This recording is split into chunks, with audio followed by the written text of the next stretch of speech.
नमस्कार मंडळी, आधी पहिल्यांदा सगळ्यांना श्रीकृष्ण जन्माष्टमीच्या हार्दिक शुभेच्छा।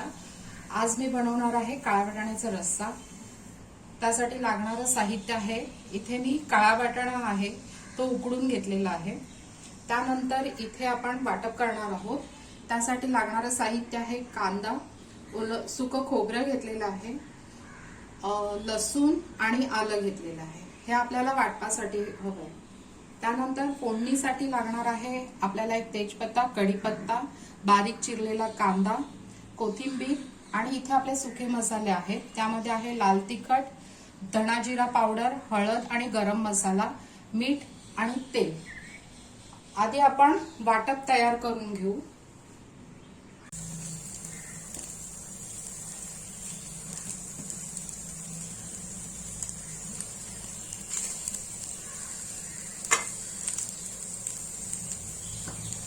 कांदा टाकलेला आहे, तर त्यामध्ये थोडंसं तेल टाकून ते परतून घेणार आहे।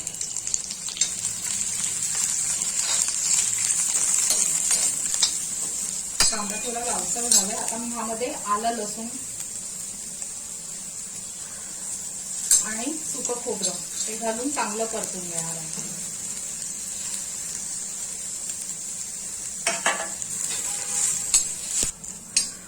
आता हे वाटप आपलं तयार झालेलं आहे। थंड झाल्यावरती आपण मिक्सरला लावून घेऊ। इथे आपलं वाटप थंड होईपर्यंत आपण ते काळे वाटाणे जे उकडून घेतलेले आहेत ते जरासे मिक्सरला लावून घेऊ। इथे मी फक्त एक फेरा फिरून त्याचं थोडंसं क्रश करून घेतलेलं आहे वाटाणे, आणि इथे थोडे ठेवलेले आहे। आता हे कांदा खोबऱ्याचं वाटप आहे ते आपण मिक्सरला लावून घेऊ। आता आपलं वाटप रेडी झालेलं आहे। आपण फोडणी करू। इथे मी एका कढईत तेल घेतलेलं आहे, त्यामध्ये मी तमालपत्र, थोडंसं कढीपत्ता, राई थोडी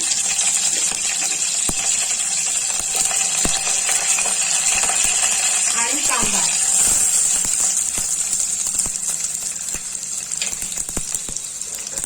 कांदा लाल होईपर्यंत परतून घेऊ। यामध्ये आपण सगळे सुके मसाले टाकून घेऊ आणि थोडंसं मिक्स करून आपलं वाटप टाकून।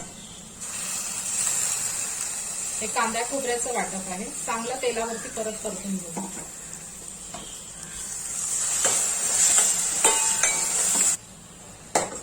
हे चांगलं आता 2 मिनिटं मी परतलेलं आहे। तर ह्यामध्ये आपण वाटाणे टाकणार आहोत। वाटाणे आणि थोडेसे मी वाटाणे मिक्सरला लावून घेतलेले आहेत।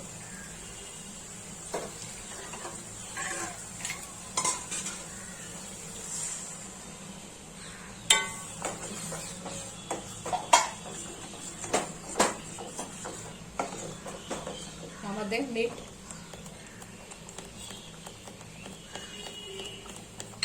आणि थोडीशी कोथिंबीर,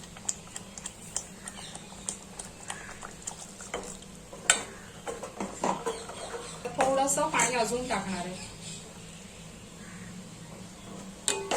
मी इतकं पाणी टाकलेलं आहे, जितकं तुम्हाला पाणी म्हणजे रस्सा घट्ट कसा हवा आहे त्याप्रमाणे तुम्ही पाणी टाकू शकता। आता ह्याला 2 उकळ्या देऊया आपण। आता आपला रस्सा तयार झालाय, आपण सर्व करायला घेऊ। इथे आपल्या काळ्या वाटाण्याचा रस्सा तयार झालेला आहे।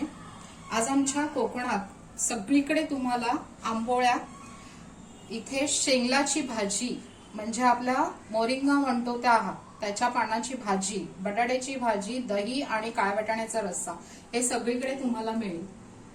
माझं चॅनल आवडल्यास नक्की लाईक, शेअर आणि सबस्क्राईब करा। थँक्यू।